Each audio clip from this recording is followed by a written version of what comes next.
I meet the quiet man with the big brown cow eyes on my 6th birthday.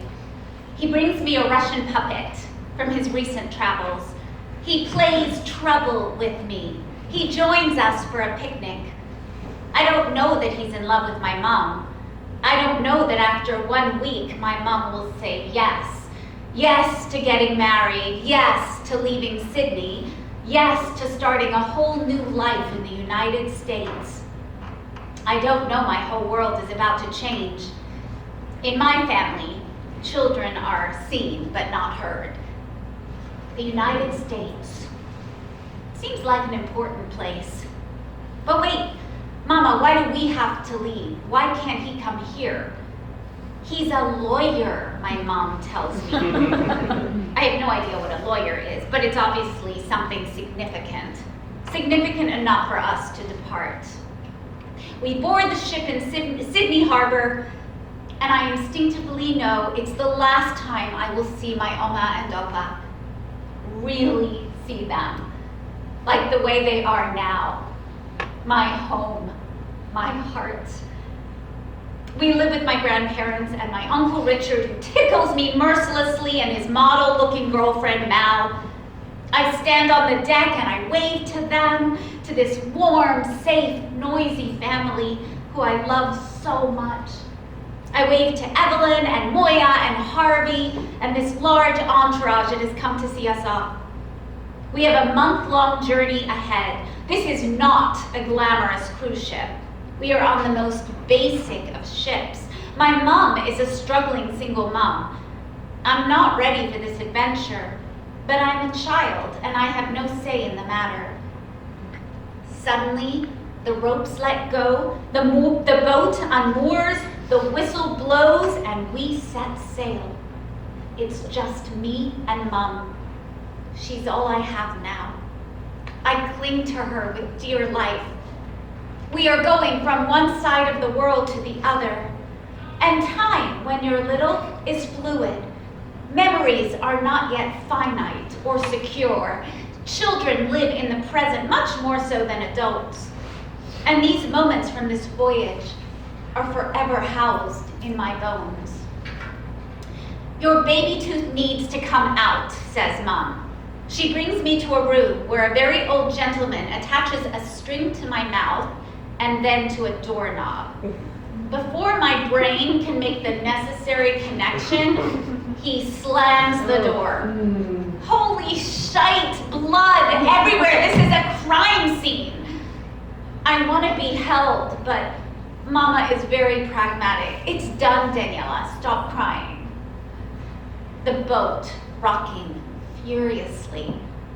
Mom is vomiting, desperately seasick, and needing some liquid fast. I need fizzy water and soup. Off you go.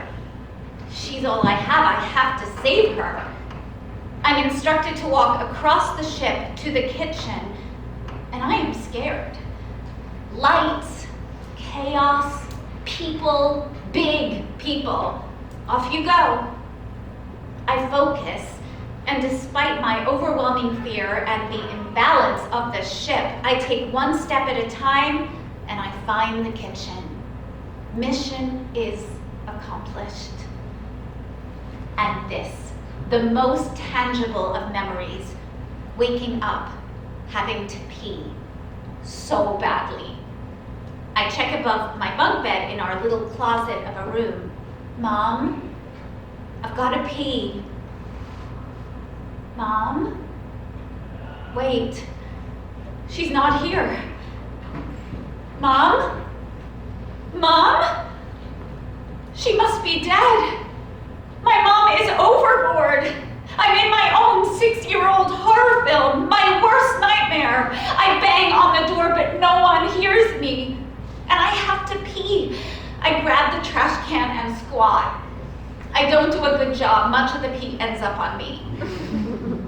After relieving myself, I bang on the door. Help me, please, my mom, she's gone. Sheer terror. Finally, someone opens the door. I scream, my mom fell overboard. I run all over the ship, screaming in terror, and then to the side of the ship to look down at the wild, dark ocean. I know my mom is there somewhere. The man, this stranger, pulls me back. You don't understand, she's all I have. Somehow the stranger gets me back to our little room, and after some moments, my mother casually strolls in. Where were you? I scream, furious but relieved. I was watching a film, she says, guilt-ridden at the chaos she has inadvertently caused. You were sleeping. Why would I wake a sleeping child? She takes me to the shower and washes me down. It's very late, grown up late, and that is not lost on me. Hot water and soap and a mother who's alive. It's a good night. There's our quick dock in Tahiti, a magnificent sun and noisy, colorful birds. I'm assigned a playmate, a boy from the ship with thick glasses who is deeply cross-eyed. And even though looking at him is a little bit scary, he's also 6. So we play hide and seek in the lush green foliage. And I remember New York. It is the last moments I am alone with my mom, just her and I. But man, where are we? Even though I'm so young and from a beach town across the world, I sense the vibe of this energetic, creative city, and I am in love. Are you kidding me? I view Manhattan like a diminutive Woody Allen, shades of black and white with a Rhapsody in Blue soundtrack.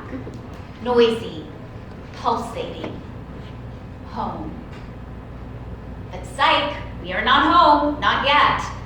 Our month-long adventure is not over. My new dad, a soft-spoken intellectual, is waiting for us in this raging city. We pile into a modest car and drive what seems like an interminable amount of time. It's only 4 hours, but for me, a child, feels like days.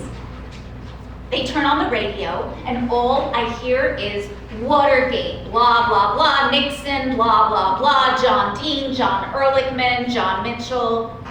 Politics engulfs me. I miss Sydney. New dad will adopt me, and I will eventually grow to love him. He teaches me how to write and excel in school. He's a good and kind man, and he is so madly in love with my mother. We arrive in Washington, D.C., to my parents' first house, an unassuming white cottage with green shingles on 33rd Street. It is so quiet, you can hear the ticking of the antique wall clock. And now my real adventure begins. I have a new dad, in a new house, in a faraway land called America.